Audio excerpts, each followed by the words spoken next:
Hello. Thanks, Aaron.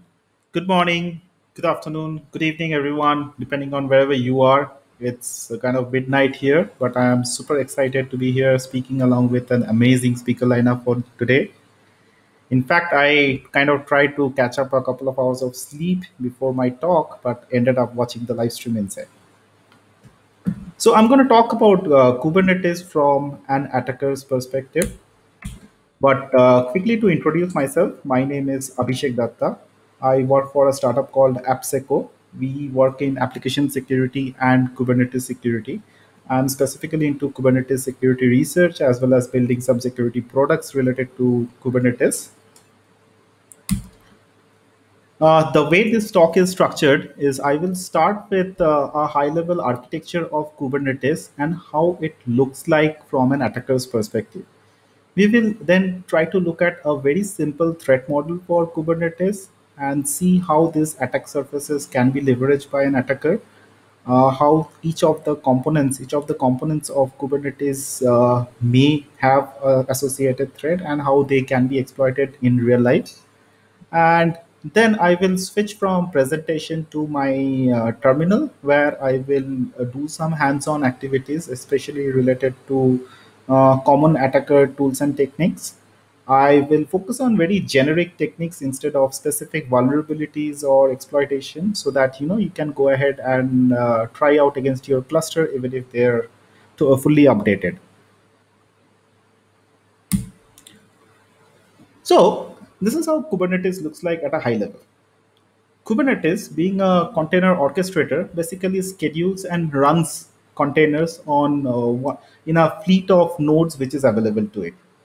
At a high level, there is the master nodes, one or more master node, and there are worker nodes. The master node consists of the control plane components, or those components which manages the overall cluster. The most common component, I mean, most popular component which we all know is the Kube API server. So when we are administering a cluster or we are using the kubectl command, kubectl tool to interact with the cluster, we are basically interacting with the Kube API server, which exposes the RESTful Kubernetes API. The Kube API server in turn persists its state in the HCD database. Then there are a bunch of components around the Kube API server, like the Kube Controller Manager, Cloud Controller Manager, Kube Scheduler, which is responsible for actually enforcing the cluster's state. For example, if say an administrator using the kubectl CLI creates a pod, the Kube API server will perform authentication, authorization, and admission control on that request, and if accepted, will basically persist that pod into the HCD database. Then it's the Kube scheduler which will decide based on some algorithm that which node has the necessary resources to run the pod, and accordingly it will tell the kubelet, which is like the Kubernetes agent running on each node, to start a container for it, right? So this is how Kubernetes operate at a very high level. However, if you have to look at the same architecture from an attacker's perspective, then you will see that an attacker will look at attack surface for each of these components and the communication between them. So when I have to look at it, in order to find security vulnerabilities, I will mostly see what can go wrong in each of these components, depending on their functionality or how they interact with each other. Now, in order to explain the attack surface, we will look at a very simple threat model. The reason being, I think a threat model is something that acts as a great reference if we are attacking or even defending. Without a threat model, both attack or defense becomes too much dependent on methodology. If something does not work, we will not know what to do next. So it really makes sense to invest some time on creating a good threat model so that at any point during a attack or a defense activity, we know what to do next. So threat model really acts as a reference for deciding what's the next step. For the scope of this talk, we will look at a very simple threat model by asking simple questions like who are the attackers, what can they attack, and how can they attack. So I will provide some example for that. the most common type of attackers for a Kubernetes cluster would be an external attacker who do not have any access in the cluster. Then there will be an internal attacker who has some access in the cluster. The most common form of internal attacker is like an attacker in a pod. Then there can be other type of attackers as well, like developers or malicious administrators or end users. What can they attack? Usually, the primary target for an attacker would be the HCD database, because that is where the entire cluster state is persisted. But it is not easy to gain access to that because it is secure by default, unless the cluster operators have really misconfigured the HCD. Direct access is not possible. So usually what attackers will do is try to gain some access in the cluster, then discover the cluster internally and try to elevate privilege and gain more access in the cluster. And how can they attack?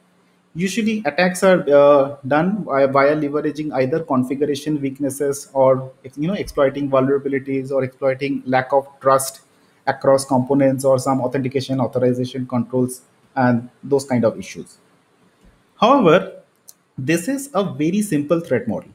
If you are interested in a comprehensive threat model, you should definitely check out the threat model created by Trail of Bits as part of the CNCF security audit working group for doing a security audit of Kubernetes. So now, since we have spoke about a high level overview what attackers will how attackers will look at a Kubernetes cluster. So let's switch to our terminal and look into some tools and tactics. So I have two terminal here. In this terminal, I am interacting with the cluster provision in Google Kubernetes engine as the cluster admin. And I also have another terminal here where I'm attacker in a pod, right? So let's start with the external attacker. What is it that an external attacker will do? So I have no reason to believe that Kubernetes have a lot of attack surface for an external attacker unless the cluster is really misconfigured. For example, Kubernetes API server has a pretty solid authentication and authorization controls. Kubelet ports are also a kubelet which is exposed in the node also have authentication authorization by default. So unless there is a lot of misconfiguration, I do not see a lot of generic attacks. Personally, when I'm doing a security assessment or a penetration testing of a Kubernetes cluster, I would depend on application vulnerabilities, applications which are running in the cluster and exposed outside the cluster. I would try to discover them and exploit them in order to gain the initial access in the cluster. But if I can do a bunch of things to discover the cluster, for example, if I have to do an assessment where I have been given a network range, where I have to discover the various cluster components, one of the things that I can do to do this is basically start doing a basic port scan against a network range to identify TLS services against common ports. If I can discover this TLS service, one of the easy way to identify a Kube API server or the Kubernetes master component is by hitting the /version endpoint on Kube API server. This is an unauthenticated endpoint by default, which exposes a lot of useful information for attacker. Information like what is the version of the cluster. So this firstly confirms that there is a Kubernetes cluster, a Kubernetes master running on this particular IP, and apart from that, the version number of the Kubernetes master API server. This is very useful for an attacker to go back and refer to some CVE database and figure out if there are publicly known vulnerabilities affecting this version of Kubernetes, right? Apart from that, I will also scan for 10250 and 10255, these two TCP ports against the target network. The reason being, these are the ports where the kubelet service is listening. Now, kubelet service has to be reachable from the master node. This is required for the kubectl exec and some of those commands. So unless unless there is a firewall at node level which protects access, which prevents access from outside, these kubelet ports can reveal some information, as we will see. And thirdly, another thing which I will do as a remote attacker is I will try to scan the node port service range. So there is a type of service called node port in Kubernetes, where basically the service is exposed in a certain port range in the node in which the container is running. So in my experience, for those clusters which are not protected, in which the node is not protected by default with a firewall, it is possible to discover very interesting services by scanning the node port range. The node port range would be, I can scan using a command like this. I will not execute the scan, but the node port range is available at 30,000 to 32,767, right? So I think from an external attacker's perspective, these are some of the things that I would do. Now let's move to a internal attacker's perspective, right? So here I'm an internal attacker. The first thing that I would do is basically list the environment variables, because in Kubernetes exposes all the services in the same namespace as environment variables, right? So if I have gained an access in a pod, say by exploiting an application vulnerability or by exploiting some other applications in the cluster, then compared to external attack surface, I can do a lot of things. I can do things like scan the pod network or scan the service network and discover open services within the cluster. In my experience, we have discovered a lot of services like, say, Kafka or RabbitMQ without authentication inside the cluster, which allows us to laterally move around within the cluster. But what if I can create a pod, right? If I have some access in the cluster to create a pod. For example, if I do kubectl get nodes, you will see I do not have any privilege to to enumerate the nodes. But my attacker in a pod is running in the developer's namespace with the default service account, which has privilege to create pod, but only in the same namespace. For example, I cannot create a pod in the default namespace, or I cannot create a pod in the kube system namespace, nor can I get secrets, nor can I get any of the node information. However, if I can create a pod, I can do very interesting thing. Like I can elevate my privilege and gain almost cluster admin like privilege. So how will I do that? So I will create a normal pod from the Ubuntu image. I will use a volume mount of type called host path, which basically allows me to mount a path of the underlying node where my container is running within the container. So in this specific case, what I am doing is that I am mounting the root file system of the node in which this container will run inside slash host directory in my container. So before I deploy, just to show that my container has all the restriction, like it has the PID namespace. I cannot enumerate other processes. So let us go ahead and deploy this pod. If you see, this pod will get created in the developer's namespace because this service account has access to create pods in the same namespace. So if I just go into that newly created pod, sorry, this is not the one node one. So this is the pod that I created. You will see, since we mounted the host path in slash host, the nodes file system is accessible to me under the slash host directory. At this point, I can quickly chroot here, chroot to the host file system, and suddenly you will see my namespace has changed. Now I can list all the processes in the same node. Not just this, I can list all the containers running. In this specific case, Docker is used as the container runtime. So I can just use the docker command in the node and list all the containers. So these containers are outside the scope of my pod, maybe running in default namespace. For some of them you will see these are some of the pods. These are some of the containers for the kube system namespace.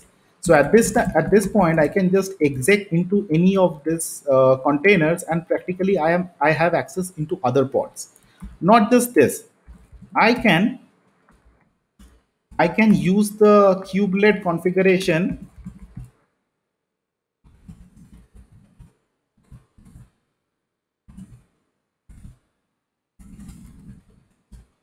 Previously, I had no way to enumerate nodes or other pods in the cluster. However, if I have access in the node, I can use the kubelet's default service account, which has a lot of read privileges in the cluster. In this case, what I am doing is that the default service account, which is available for the kubelet process, using that I can enumerate the nodes. And I can also do I can list all the pods as well as which node they are scheduled. So at this point, for me to be able to gain access to the pods or containers running in another node, all I need to do is figure out which pod I need access to and which particular node that particular pod is running. And I can go back.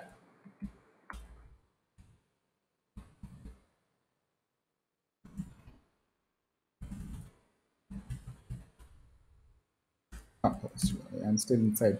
Okay. Now I can go back to my original I can go back to my original pod and use something like node name colon in the pod manifest, and then I can redeploy the same pod into another node where I need to access the containers.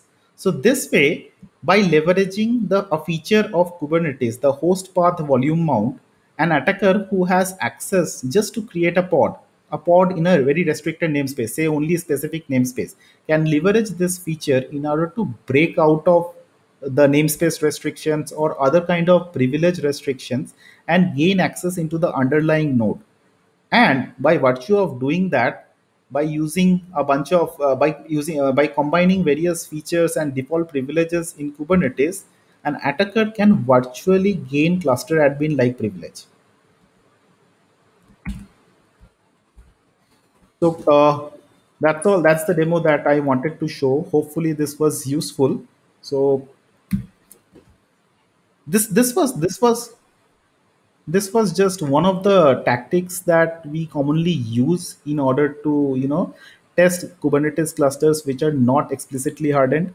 For example, this specific attack can be very easily mitigated using a pod security policy that prevents a host path volume mount, right?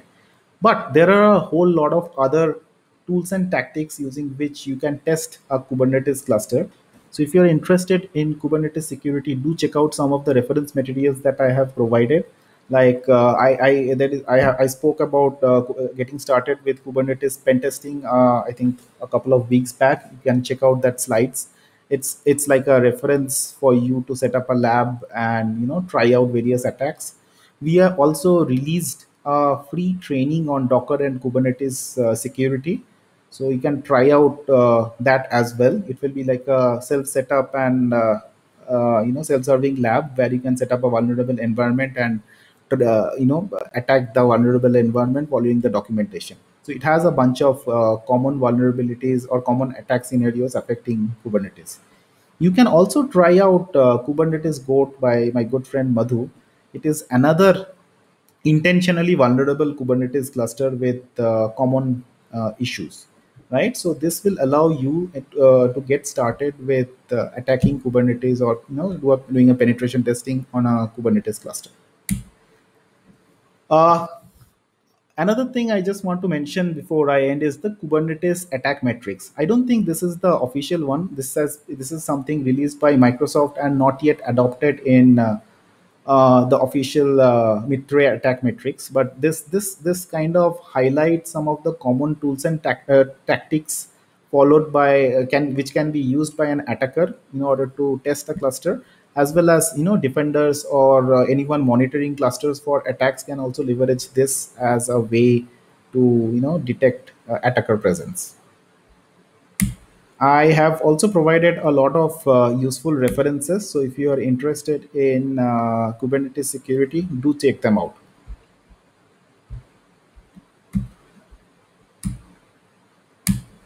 All right. So that's all I have for today. Thank you so much. If you like the talk, please provide feedback. It's bit.ly/fwdcs-13. And I'll be happy to answer your questions now, as well as I'll be in Slack, as well as I'm pretty active on Twitter. So I'll be very happy to engage with you on Kubernetes security. Thank you so much. Thanks, Abhisek. The first question is from Airman, who says, the discovery steps from a compromised pod perspective assume there's access from pods to the API server. In your experience, how common is that configuration? In my experience, from inside a pod, I could always access the API server, but the default service account, which is associated with a pod, does not have any privilege at all. In this specific case, the attack that I demonstrated, the service account of the pod has a privilege to create pods. That's why I could leverage that for privilege elevation. But usually that is not the case. So an attacker in a pod will not be able to escalate his privilege immediately. An attacker in a pod will have to do a lot of discovery within the cluster and find some other pod with secrets or some volume mounts or some open services. In my experience, the most common open services which are very useful are message queues like Kafka, NATS, RabbitMQ, which are usually deployed within a cluster without authentication. But so yeah, as a generic technique, I will try to discover services in the pod as well as the service network of the cluster. Cool. So another question, and I know this is an attacker talk, but it's a defensive question, which is, so you've shown how discoverable everything is, right, with relatively low levels of access. Are there the equivalent of like cloud security posture assessment tools, the crawlers or the scout suites that you recommend that use this discoverability in a defensive context to show things that need to be fixed?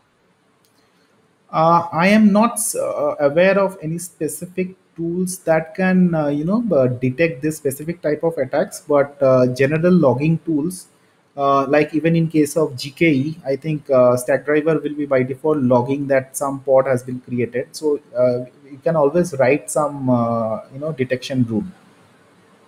Makes sense. And then one more question, which is, how well secured are the cloud providers' managed Kubernetes offerings?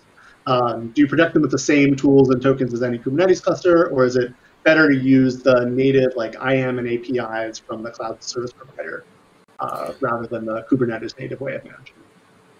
I think by default, at least in Google Kubernetes engine, the administrative access is through IAM, but user can set up their own service account.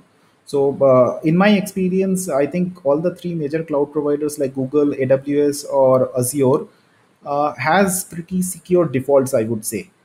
One of the secure defaults which is a must is, I think, you must protect your worker nodes with a firewall so that kubelet, node port services and unexpected services are not exposed. We found a lot of insecure node port services in self-managed Kubernetes clusters, and that is what allowed us to initial access into the cluster. Fascinating. So people always talk about the cloud security skills gap, but why do you think fewer people understand Kubernetes security versus, say, like AWS security? I think AWS is much larger and it has been there for quite some time. So people are really interested in AWS. A lot of large enterprises and companies have become cloud native and not really Kubernetes native. Like people are moving to Kubernetes native.